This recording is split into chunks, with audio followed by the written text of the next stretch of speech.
Ready. Play. Gone through a lot of his matches quite comfortably. So linking on now, like we're saying about, because we mentioned both Draper and Alcaraz, and that being probably, you would say on paper, the tie of what's going to be on Sunday on the men's side. What do you think will happen? Um, I, it's a bit, I know that Draper has some things of his tennis that can bother Carlos, that's for sure. I feel like Carlos, will have a physical edge for sure, as long as Draper has shown positive things from the physical side of the game. Still anybody who's played so much over the first week, maybe, won't be as fresh as ever. I feel like, we may see, my prediction is actually probably a similar scoreline that we have seen today by Carlos, probably in his favor. I'm struggling to see an upset in this one, but I think Draper can be competitive in some parts of the match. Yeah, I mean, just to make everyone aware, because you can see the head-to-head there, it's 2-1 at the moment. Those matches came. You had Basel, which happened, I think, back in 2022. That one, Carlos won. I think it was 7-5 in the third. It was a very tight match actually on the indoor hard courts in Basel. Then after that, in 23, there was the match at Indian Wells in the fourth round. That match was one which Draper had to retire, and then actually that retirement actually took him out for a number of months. Actually, it was quite a serious injury he picked up. But then the most recent meeting took place at the Queen's Club on the grass. That was Draper's one win against Carlos, 7-6, 6-3. It was a really strong, good performance from Draper, who, of course, the week prior come off the back of winning his first ever ATP main tour title at the Stuttgart Open, or the Boss Open as it's officially called. So if you take away the fact of the match at Indian Wells in which Draper had to retire and wasn't really at the races, it's a 1-1 head-to-head.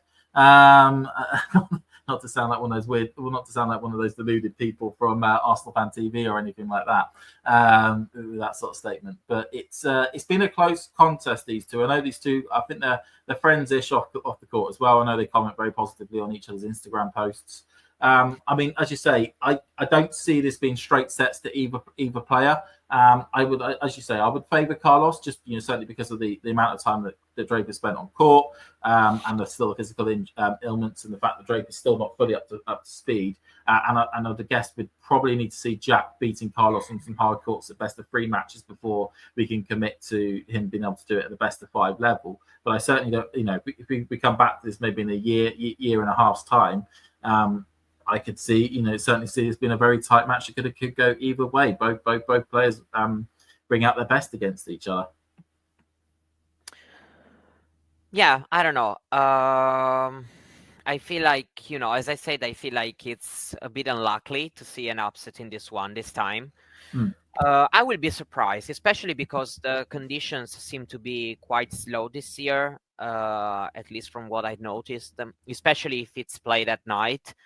So probably this can also help Carlos a little bit, probably making this a little bit similar to the Indian Wells conditions. I mean, it's still not, I think, as low, but as also Pegula was mentioning in her press conference today, at night usually the court gets to to become really slow this year at the Australian Open. That's what she said, and I kind of feel like she is a little bit right about that. Yeah, it was noticeable that it was a bit at night time. The courts are slowing down. I don't think it's actually been that warm at night as well. Not as warm as it has been in recent Australian Opens, where it's been usually in the mid-20s during the night, whereas this year it's been more about the high, very much the high teens in terms of temperature. I mean, I think when the Medvedev match finished yesterday, it was around about 14 degrees. It was so that's actually starting to get really quite nippy at that stage of the tournament. Okay, so we're going. We're probably both saying that we think Alcaraz may win. We don't think it'll be in straights, but we could certainly see maybe 4, maybe 5 for Alcaraz on that one there. If you enjoyed this video, make sure you hit that like button. Don't forget to subscribe and click that notification bell so you don't miss out on all things tennis.